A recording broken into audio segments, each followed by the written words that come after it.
ಭೌತಿಕ ಜೀವನದ ಎಲ್ಲವೂ ಕೂಡ ನಮಗೆ ಬಹಳ ಕ್ಷುಲ್ಲಕವಾಗಿ ಕಾಣಬೇಕು ಅಥವಾ ಕಾಣ್ತಾ ಇರುತ್ತೆ. ಇನ್ಯಾವುದೋ ಒಂದು ಉನ್ನತವಾದದ್ದು ನಮ್ಮ ಕಣ್ಣು ಕಾಣಿಸ್ತಾ ಇರುವಾಗ ಅಥವಾ ಉನ್ನತವಾದ್ರ ಕಡೆಗೆ ನಮ್ಮ ಗಮನ ಇರುವಾಗ ಬಹುಶಃ ಇದೆಲ್ಲ ಅಷ್ಟು ಮುಖ್ಯ ಅನಿಸೋದೇ ಇಲ್ಲ.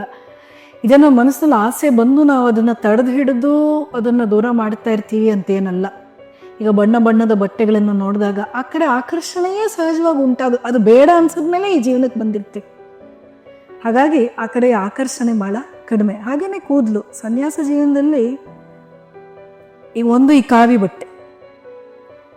ಕಾವಿ ಬಟ್ಟೆನೇ ಯಾಕೆ ಅಂತ ಕೇಳಿದ್ರೆ, ಒಂದು ಇದು ಬೆಂಕಿಯ ಬಣ್ಣ ಅಂತ, ಪರಿಶುದ್ಧತೆಯ ಸಂಕೇತ. ಎರಡನೇದು ಮಣ್ಣಿನ ಬಣ್ಣ ಕೂಡ ಹೌದು. ಮಣ್ಣು ಏನನ್ನು ನೆನಪು ಮಾಡಿಕೊಡುತ್ತೆ ಅಂತಂದರೆ, ಒಂದಲ್ಲ ಒಂದಿನ ಈ ಶರೀರ ಮಣ್ಣಿಗೆ ಹೋಗಿ ಸೇರುವಂಥದ್ದೇ, ನಶ್ವರವಾಗುವಂಥದ್ದೇ. ಸೊ ಈ ಶರೀರದ ಬಗ್ಗೆ ನಾವು ಹೆಚ್ಚು ಗಮನ ಹರಿಸ್ಬೇಕಾಗಿಲ್ಲ, ಇದರಲ್ಲಿ ಸಿಕ್ಕಾಕೋಬೇಕಾಗಿಲ್ಲ ಅಂತೇಳಿ. ಹೀಗಾಗಿ ನಮ್ಮ ಪರಂಪರೆಯಲ್ಲಿ ಸನ್ಯಾಸಿಗಳಿಗೆ ಕಾವಿ ಬಟ್ಟೆಯ ಬಣ್ಣ. ಇನ್ಫ್ಯಾಕ್ಟ್ ನಾನು ಹೇಳಬೇಕು ಅಂದರೆ ಇದು ನಮ್ಗೆ ಭಾಳ ಸುಲಭ.